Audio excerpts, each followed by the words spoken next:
வணக்கம். இது என் வழி இயற்கை வழி. நான் உங்கள் ராஜமுரளி. என் கேள்விக்கு என்ன பதில்ல இந்த நிகழ்ச்சியில் நீங்கள் பார்க்க போகிறது எதை பற்றினா, டீன்ஸில் எல்லாருக்குமான இருக்கிற பிரச்சனையான அண்டர் ஆர்ம்ஸ் டார்க்னஸ். இந்த அண்டர் ஆர்ம்ஸ் டார்க்னஸ் டீன்ஸில் ஏன் வருது அப்படின்னா, பியூபர்ட்டி அட்டைன் பண்ணின உடனே எல்லா கேர்ள்ஸுக்குமே அண்டர் ஆர்ம்ஸில் ஹேர்ஸ் வளருது. சில பேர் என்ன செய்கிறாங்க, அந்த முடி இருக்குது அப்படின்னு சொல்லி மெட்டல், தட் இஸ் ரேசர் வச்சு அதை ரிமூவ் பண்ணுறாங்க. அந்த மாதிரி remover makes the hair very thick.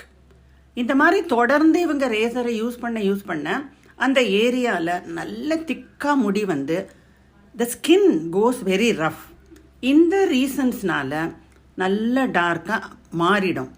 இந்த மாதிரியான பிரச்சனையை எப்படி தீர்க்கிறது அப்படின்னா, நம்ம கிட்ட நல்ல ஒரு ரெசிபி இருக்குது. அது என்னன்னு இப்போ பார்ப்போம்.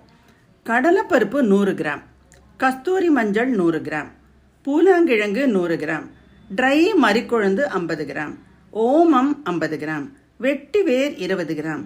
இதெல்லாம் நல்லா க்ளீன் பண்ணி அதை மெஷினில் கொடுத்து அரைச்சி நல்லா சலிச்சு வச்சுக்கோங்க. இந்த தூளை நீங்கள் டெய்லி குளிக்கும்போது 2 கையிலையும் அண்டர் ஆர்ம்ஸில் குளிச்ச அப்புறமா நிறைய போட்டு அப்வர்ட்ஸில் தேய்ச்சி வாஷ் பண்ணும்போது slowly the hair will become thin. The more it becomes thin, the more the colour becomes normal. So இதை தொடர்ந்து உபயோகப்படுத்தும் போது நீங்கள் செய்ய வேண்டியது என்ன, மெட்டல் ரேசர் இதெல்லாம் நீங்கள் யூஸ் பண்ணக்கூடாது. இயற்கையை நம்பி இதே மாதிரி செய்யும்போது உங்களுக்கு பர்மனண்ட் சொல்யூஷன் கிடைக்கும். என்ன நேயர்களே, நீங்கள் எல்லாரும் இதை மாதிரி செஞ்சு இன்னிலேருந்தே ஆரம்பிங்க. உங்களோட பிரச்சனையை பர்மனண்ட்டாக தீர்த்துக்கோங்க. மீண்டும் உங்களை இதே மாதிரியான நிகழ்ச்சியில் சந்திக்கும் வரை உங்களிடமிருந்து விடைபெறுவது உங்கள் ராஜமுரளி.